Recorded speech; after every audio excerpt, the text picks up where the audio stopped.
Hey AP peeps, as we go into the next unit that's here dealing with industrialization in the Gilded Age, I thought it'd be great to share a story with you so that you can see the depth of corruption and when you start marrying politics and business together right after the Civil War. And so take a look. This is a brief presentation as I go through a couple PowerPoint slides with you. As we're talking about the Gilded Age here, what's the chief end of man? Well, obviously to get rich dishonestly if we can, but honestly if we must. That's the attitude of many businessmen and politicians at this time. And so Twain's ironic age comes around as he coins the Gilded Age term here, where we feature two kinds of major corruption. We're talking about business and politics. And in many cases, this came together, such as the credit mobiler scandal that we have, where you start to take the federal government, who can give land shares away with the Union Pacific Railroad, but they give it out to basically a phony company that has stakeholders that are congressmen and women. And this dates back all the way to even Lincoln's term, but really comes to a head with Grant's political cabinet, and he gets caught in this. So let's focus our attention, though, on what we call political machines. The reason why we call them political machines that are here is because they have an intricate system of being able to sway votes. You got your cronies that do your work. They go out and get the votes. In return, you do them favors. It's almost like an old school mafia. But the guy I want to introduce you to the most is going to come out of Tammany Hall, which is Boss Tweed, especially in the New York area, who you see the picture of that's here.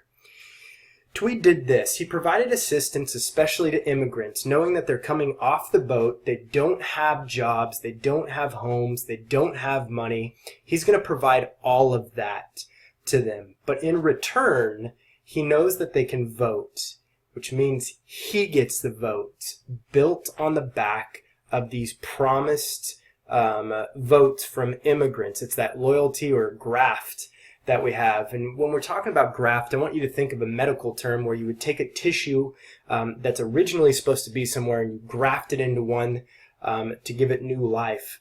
This one, it would be taking money that should be set aside for public funds, and we're grafting it into a people that it shouldn't go to, or it's been done by humans that are here. And so when we're talking about Boss Tweed, let's go through an example of just how in-depth this corruption between politics and business is.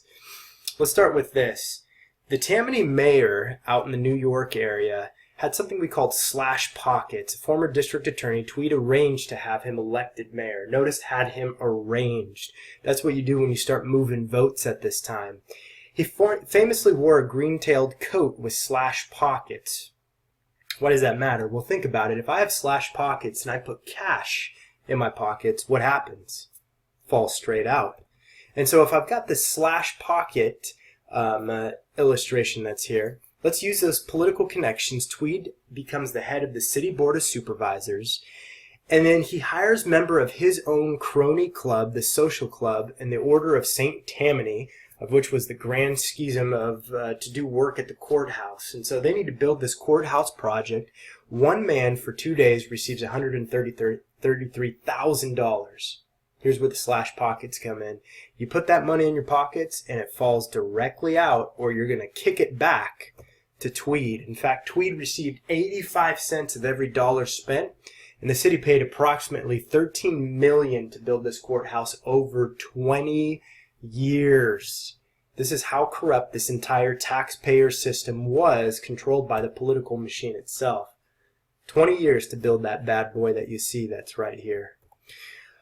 Well, one of the ways that you're able to take down Tweed happened famously by a cartoonist. Thomas Nast was a famous political cartoonist who, by the way, ironically enough, comes up with the Republican elephant that you see that is the party symbol. He also is the one that has created the current or modern day picture of Santa Claus that we have today.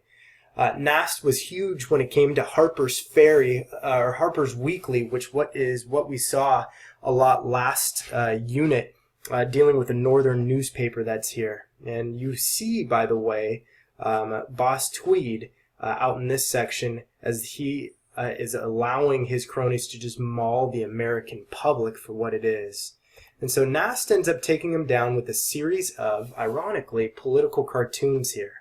And so we have a lot of these types of cartoons coming around where the slashed pocket mentality is that you would give a fall guy the money and then those would be kicked back to your cronies, and you can keep pointing all the way down the line. You see Tammany here, by the way, as well.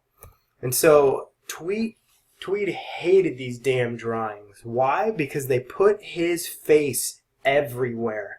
And we know today, in social media terms, if you post somebody and make them famous, everything they do is scrutinized. In fact, it leads to an arrest. In 1871, Tweed was arrested and tried for charges of failing to properly audit the city's books. He's convicted, but he escapes to Cuba, and the only way they're able to ID him in Cuba, ironically, is through a political cartoon that's here. And Tweed ends up dying in jail. Now, so were machines bad, right?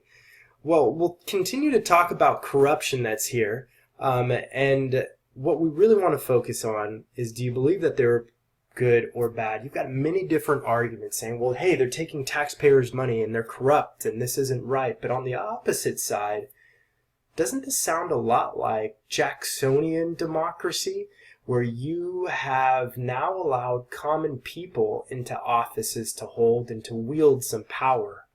One of the very interesting parts of where we start to argue how true is true democracy. Hope you have enjoyed watching this, and we'll talk to you soon.